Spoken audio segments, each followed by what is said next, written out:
लेकिन जरूरी थोड़ी ना कि हम मुंह ढक के ही आदर करेंगे। हम बिना मुंह ढके भी अपने संस्कारन को अगर ना भूलेंगे तो हम उनको आदर बहुत अच्छे से कर पाएंगे। बिल्कुल, अक्सर ये कहा जाता है कि जो महिलाएं हैं, है ना, या जो लड़की हैं, वो ज़्यादा पढ़ के क्या ही कर लेंगे। आपने कहावत सुनी भी होगी, क्या करके पढ़ी लोगे। आखिर करनी तो अंत में शादी है, शादी करनी है। शिक्षित हो जाएगी तो शायद उनको डर लगता है कि कहीं वो अपनी आवाज़ें ना उठाने लगे, कहीं अपनी बात ना करने लगे। अगर उनको समझाएगी, वो लोग बदलेंगे तो वो समाज को भी बदल सकती है। जब अपना घर बदलेगा तो ऐसे ही आप मान लो, अगर 10% औरतें अपने घर को संभाल सकती हैं तो वो अपने घर को बदल भी सकती हैं। जब वो घर को बदलेंगी तो समाज भी बदलेगा। ध्यान रखें, आप कब तक दूसरों के भरोसे बैठे रहेंगे कि कुछ परिवर्तन होगा। कितनी महिलाएं हैं, जैसे सावित्रीबाई फूले हो गई, जिन्होंने शिक्षा को लेकर कितनी अलग जगाई, रानी लक्ष्मीबाई हो गई, पंडित रामाबाई हो गई, सरोजिनी नायडू हो गई, ऐसे तमाम महिलाएं हैं। अगर वो भी यही सोच के बैठी रहती कि कोई आएगा सब सही करेगा तो कैसे हो पाता। ये अगर आपको इतना अच्छा समाज नहीं मिल पाता, कितनी सारी क्रूरती थी उनके साथ आपको जीना पड़ता, तो आपकी भी जिम्मेदारी है कि आप भी आगे आइए। बहुत बहुत स्वागत है। आप इस समय हमें देख पा रहे हैं और सुन पा रहे हैं, क्योंकि ये है 88.4 मेगाहर्ट्ज़ रेडियो श्रीदेव। और आज कार्यक्रम अपराजिता में हम एक खास विषय पर चर्चा करने वाले हैं, खास विषय पर बातचीत करने वाले हैं। और श्रोताओं, आज का विषय है, जी हाँ, आज हम बात करेंगे हमारे समाज में सदियों से चली आ रही परंपराओं के बारे में। क्या ये हमारी संस्कृति को जोड़ती हैं श्रोताओं, या फिर ये हमारी पहचान बनाती हैं, या सिर्फ ये परंपराएं हमारी जिम्मेदारियां हैं? तो आज इसी विषय पर हम बात करेंगे। और आज का विषय जो है, परंपराएं महिलाओं के लिए सहारा है या फिर बंधन। तो हम आपसे निवेदन करेंगे, रिक्वेस्ट करेंगे कि आप इस वीडियो को, इस कार्यक्रम को पूरा देखें और सुनें, ताकि आप अंत में किसी विषय पर निकल सकें। और इस विषय पर आज बातचीत करने के लिए मैं वैभव हूं, और हमारे साथ हैं कार्यक्रम में पूनम जी, जो कि आपका कार्यक्रम अपराजिता प्रस्तुत कर रही हैं। श्रोताओं, ये कार्यक्रम ठीक 2 बजे आता है, 2 से 3 बजे 88.4 मेगाहर्ट्ज़ पर। तो पूनम जी, बहुत बहुत स्वागत है आपका। नमस्कार वैभव जी, और कार्यक्रम सुनने वाली सब बहनन को और सब भैयन को पूनम जी की नमस्कार जी। सबसे पहले पूनम जी, हम यही जानना चाहेंगे, जो परंपराएं हैं, क्या हमारी पहचान बनी है या सच में हमारी सीमाएं हैं?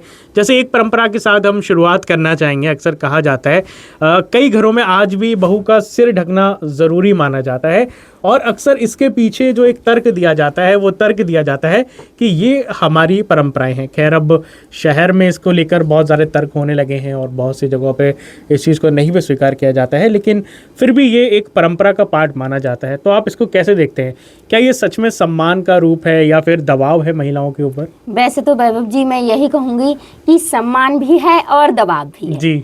जिस लड़की का मन की इच्छा है कि वो पल्ला करना चाहती है, यानी कि सर ढकना चाहती है, तो सही है। लेकिन अगर उससे जबरदस्ती ये काम करवाया जा रहा है तो वो दबाव ही है, और दबाव ही हम मानेंगे। इसीलिए अगर आपके घर में कोई भी बहू बेटी ऐसी है जो गांव की है, तो वो सर ढक लेगी आराम से, वो कोई तर्क नहीं करेगी और कोई बात आपसे नहीं कहेगी, क्योंकि वो जानती है कि ये परंपरा है। और ये मानते हैं कि अगर किसी भी बहू का सर पे पल्ला रहेगा तो वो अपने संस्कारों को नहीं भूलेगी। लेकिन हाँ, ये गलत भी है कि अगर शहर के हिसाब से अगर हम और आप देखें तो शहर में तो कोई भी पल्ला नहीं करता है। देखो वैभव जी, आपने देखा होगा कि गांव में तो ज्यादातर साड़ी ही पहनती हैं, लेकिन शहर में हमारी बहू बेटियां ऐसी हैं जो जींस पैंटों पहन लेती हैं। तो जहाँ में बुराई है कहा है? हाँ। आप जानते हो कि ना तो उनके पहनावा में गलती है और ना जो गांव के पहनते हैं उनके पहनावा में गलती है। लेकिन हाँ, गाँव में बहुत से भैया बहन ऐसे होते हैं जो अपनी बहुओं को बहुत दबाव डालते हैं कि अरे तुम मुंह ढाको, मुंह ना ढाकती हैं, ऐसे ही मुंह फैलाए फिरती रहती हो। तो ऐसो बात ना है। अगर वे सही से रखेंगे उन्हें तो वे मुंह भी ढकेंगी और अपने आदर भी करेंगी। लेकिन जरूरी थोड़ी ना कि हम मुंह ढक के ही आदर करेंगे। हम बिना मुंह ढके भी अपने संस्कारन को अगर ना भूलेंगे तो हम उनको आदर बहुत अच्छे से कर पाएंगे। बिल्कुल। अब देखिए, हो सकता है ये परंपरा का आप जिक्र कर रहे हो इसमें, लेकिन हाँ, वही पूनम जी ने भी कहा कि दबाव नहीं होना चाहिए, क्योंकि लेकिन अब क्या कहे, समाज की एक दोहरी मानसिकता भी तो है। वो फिर महिलाओं पे अगर कोई मतलब सही से अगर पल्ला नहीं कर रही है या फिर नहीं इस चीज़ को माने, तो सीधे सीधे उसके समाज में फिर उसके कैरेक्टर पर या फिर उसके चरित्र पर सवाल उठाने लगते हैं, जो कि बहुत गलत बात है। आगे बढ़ते हैं, और इसमें एक और विषय है, एक और बात है कि शादी के बाद महिलाओं को अपनी आदतें और पहचान कई बार बदलनी पड़ती हैं, है ना। कई बार होता है कि वो जैसी नहीं है उसके अनुसार उन्हें ढलना पड़ता है, चाहे वो परंपराएं हो, रीति रिवाज हो। सबसे पहले अच्छा एक चीज़ मैं जानना चाहूँगा, और ये चीज़ मैं आपसे भी खास तौर से जानना चाहूँगा और हमारे जो श्रोता देख रहे हैं, कई बार क्या होता है शादी के बाद, या चलिए शादी के बाद नहीं, बहुत समय तक बहू से उम्मीद की जाती है कि वो सुबह उठे सबसे पहले और सबसे ध्यान रखे। तो आप क्या देखते हैं, क्या ये एक महिला के रूप में क्या ये जिम्मेदारी है या फिर दबाव है महिलाओं के ऊपर? देखो वैभव जी, मैं तो यही कहूंगी कि अगर जो बात मैंने आपसे पहले कही कि अगर हम जिम्मेदारी समझकर कोई काम करेंगे तो हम उसको आसानी से कर पाएंगे, लेकिन अगर हम दबाव में आकर कोई काम करेंगे तो उसको आसानी से नहीं कर पाएंगे। वैभव जी, मैं यही कहूंगी कि अगर मानो कि कोई काम बहू कर रही है और घर में कोई भी सदस्य ऐसा है जो उसकी मदद करवा दे, तो बाकोबा काम बा आसानी से कर लेगी और आराम से अपने थोड़ा आराम कर लेगी, जिससे बाको को दबाव ना लगेगो। तो बाई जिम्मेदारी लगेगी कि देखो हमारे संग में इनने जो काम करवा हुआ है तो हम अब सब जन को काम कर दें कि हमारे संग जे करवा रहे हैं तो हम इनको करेंगे। लेकिन को आप देखते हो कि घृणा आ जाती है एक दूसरे के प्रति कि हम जिनको काम ना करेंगे उनको काम करेंगे। लेकिन अगर बहू अपनी जिम्मेदारी से ही काम कर रही है तो वो घर का भी कर लेगी, बाहर का भी कर लेगी और रात तक उसे करने की भी जरूरत ना पड़ेगी, क्योंकि घर में जब उसकी मदद करवाओगे सब लोग तो वो काम अपना बहुत जल्दी निपटा लेगी, और जिससे उसके दिमाग में जो फर्क ना रहेगा कि देखो हम बहू हैं तो हम काम कर रहे हैं और अगर बेटी या सास हैं तो वे बैठी हैं। तो इसलिए वैभव जी, जिम्मेदारी भी है और कुछ जगह पे ये दबाव भी है। मैं तो हाँ जी। अच्छा, आगे बढ़ते हैं। और आपने कार्यक्रम की शुरुआत में एक बात का जिक्र किया था, पहनावे को लेकर भी आपने बोला था कि शहर में अब तो इतना नहीं रहा है कि महिलाएं हैं वो खुद शिक्षित भी हो रही हैं और समाज में इस तरीके का परिवर्तन जो है वो देख पा रही हैं। अच्छा, इसमें एक चीज़ का हम बात करना चाहेंगे पूनम जी आपसे। देखिए, अब जो महिलाएं हैं ख़ास तौर से जो परंपरा को लेकर है, जो दबाव है वो क्या कपड़ों को लेकर भी, उनके पहनावे को लेकर भी दबाव रहता है, क्योंकि हम अक्सर देखते हैं पुरुषों को लेकर तो ये नहीं रहता है दबाव।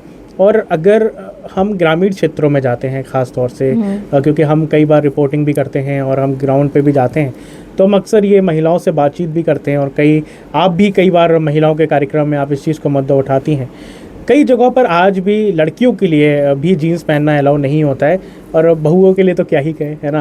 ये तो बहुत बड़ी बात हो जाएगी अगर गांव में कह दिया तो क्या ये जो हमारी कपड़े हैं, क्योंकि ये देखो थोड़ा डिबेटेबल विषय है और इस पर हो सकता है बहुत सारे लोग नाराज़ भी हों कि नहीं, हमारी भारतीय परिधान ही सबसे अच्छा है, हमारी संस्कृति सबसे अच्छी है। तो अब मैं महिलाओं की नज़र से आपके जानना चाहूँगा, क्या ये सच में हमारी संस्कृति की पहचान है, रक्षा है, या फिर महिलाओं की आज़ादी को रोक रहा है ये? भैया, आज़ादी को तो नहीं रोक रहा है, क्योंकि जो काम बहू जींस पैंट पहन के कर सकती है वो ही सूट पहन के भी कर सकती है और वो ही साड़ी पहन के कर सकती है। लेकिन अपना अपना मन है, अपना अपना दबाव है कि घर में कोई दबाव डाल रहा है तो साड़ी पहननी है, और घर में कोई दबाव नहीं डाल रहा है तो हम सूट में भी जा रहे हैं, हम उसमें ज़्यादा आराम पा रहे हैं। लेकिन अगर हम करना चाहें तो सारे काम हम सब कपड़ों में कर लेंगे, कपड़ों में कोई बुराई नहीं। बात यहाँ पर है ना कि जैसे बहुत सी महिलाओं को रोका जाता है कि आप इस तरह के कपड़े नहीं पहन सकते, आप अगर गाँव में तो साड़ी में ही रहना है, या फिर जीन्स नहीं पहन सकते, या फिर मतलब जो कई परिधान है वो नहीं पहन सकते। इसको लेकर हम बात करना चाह रहे हैं। तो देखो वैभव जी, आपने देखो हुए कि जब बात तो कही जाती है, जो बात आपने कही वो बात कही जाती है कि आपको साड़ी ही पहननी है, लेकिन एक बात है वो सूट भी तो पहन सकती है। लेकिन घर का अगर माहौल सही है, घर वाले अगर उसे सपोर्ट कर रहे हैं तो वो सूट पहन सकती है। लेकिन उस पर दबाव डाल के उसे साड़ी पहनाने को कहा जाता है कि वो साड़ी ही पहनेगी, सूट नहीं पहनेगी, या फिर घर से बाहर जाएगी तो सूट पहन के नहीं जाएगी, साड़ी में ही जाएगी। लेकिन हाँ, अगर कोई भी लड़की अपने मन से अगर वो काम कर रही है कि उसे साड़ी ही पहननी है, उसने सोच लिया मैं शादी के बाद साड़ी ही पहनूंगी, तो वो दबाव नहीं मानेंगे, तो उसका खुद का मन मानेंगे और खुद से मन से वो कर रही है तो वो सही भी है। लेकिन अगर उसका मन नहीं है, घर वाले दबाव डाल रहे हैं, तो ये तो गलत है।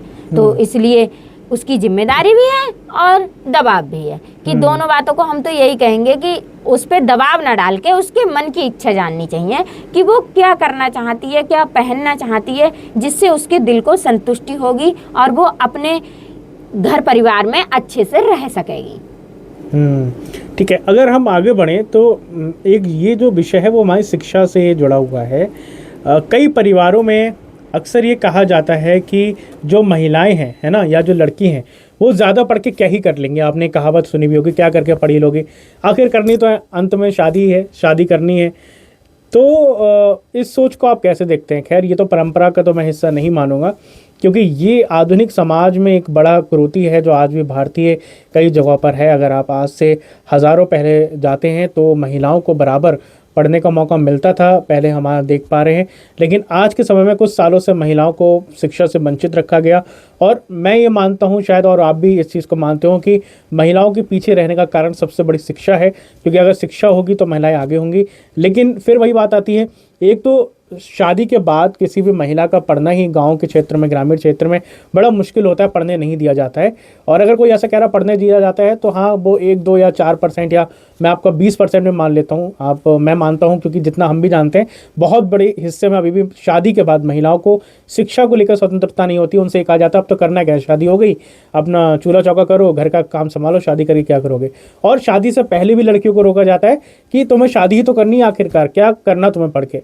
तो इस चीज़ को आप कैसे देखना चाहते हैं और क्या देखना चाहते हैं? मैं तो यही कहूँगी भैया कि अगर समाज सुधर जाएगा ना, तो सब, चाहे शादी के बाद पढ़ें या शादी के पहले पढ़ें। देखो, अगर हमें अपनी बेटी को पढ़ाना है तो हम बहू को भी पढ़ा सकते हैं और उसको आगे भी बढ़ा सकते हैं। अगर हम उसको आगे बढ़ाएंगे तो वह आपका घर का नाम रोशन करेगी और उस पर ये भी नहीं लगेगा कि हमारे घर वाले हम पे दबाव डाल रहे हैं कि हम ना पढ़ें।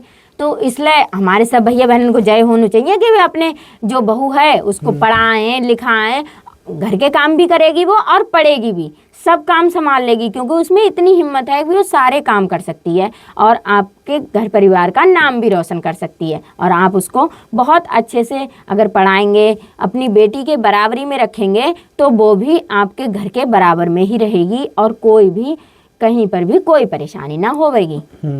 देखिए, शिक्षा को लेकर तो हम ये कहना चाहेंगे कि बिल्कुल शिक्षित करिए समाज में, और ये तमाम उन सभी लोगों के लिए है, क्योंकि शिक्षा जो है ना, अक्सर लोगों को समाज में पता नहीं डर रहता है कि अगर कोई महिला पढ़ लेगी, लड़की पढ़ लेगी तो समाज में मतलब शिक्षित हो जाएगी, तो शायद उनको डर रखता है कि कहीं वो अपनी आवाज़ें ना उठाने लगे, कहीं अपनी बात ना करने लगे।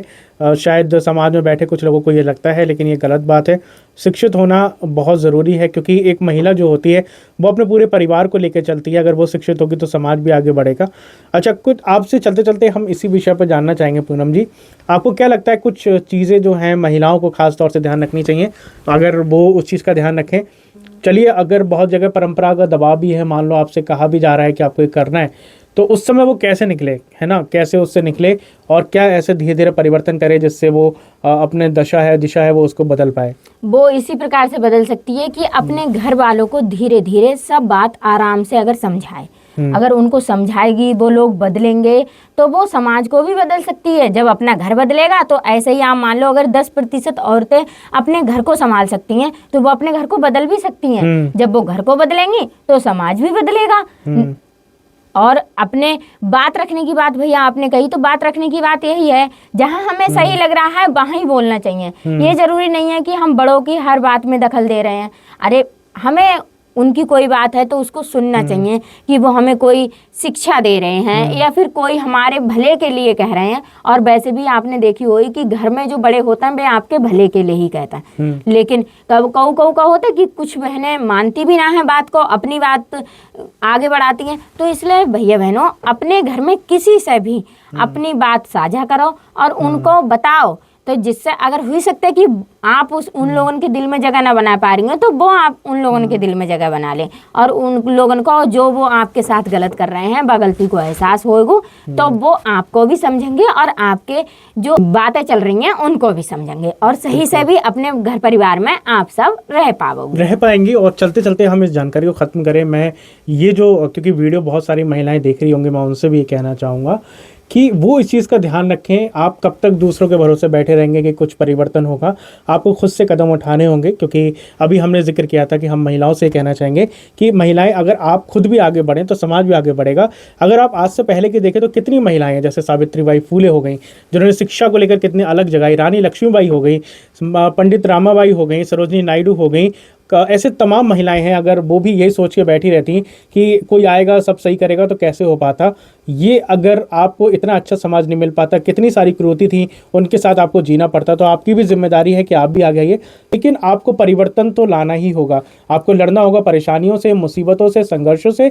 अगर आप ऐसा करेंगे तभी आप एक उज्जवल भविष्य दे पाएंगे इस देश के लिए, अपने समाज के लिए। तो आज की जानकारी को हम यहीं ख़त्म करते हैं। आप बताइए आपको क्या लगता है, हमने जो इन विषयों पर बात करी, आप कैसे देखते हैं इन परंपराओं को और आपके क्या विचार हैं ज़रूर बताइए। और कार्यक्रम सुनते रहिए। आप देख रहे हैं 88.4 मेगाहर्ट्ज़, सुन रहे हैं 88.4 मेगाहर्ट्ज़। बिल्कुल सही कहा आपने कि हमारे सब भैया बहन अगर बात समझेंगे तो वो अपने घर परिवार में भी सही से रहेंगी और अपने घर परिवार के काम भी अच्छे से करेंगी। और हमें उम्मीद है कि वीडियो जो देख रही हैं वे बहुत अच्छे से हमारी बात समझेंगी। हाँ, एक बात और, अगर आपको हमारी कोई भी बात बुरी लगी है तो वाकई जाना है कि आप सोचो कि हम आपके नज़रिए से कह रहे हैं ना बहनों, हम आपके नज़रिए से ना, हम जो देख रहे हैं, जो समाज में हीरो है बाय देख के कह रहे हैं।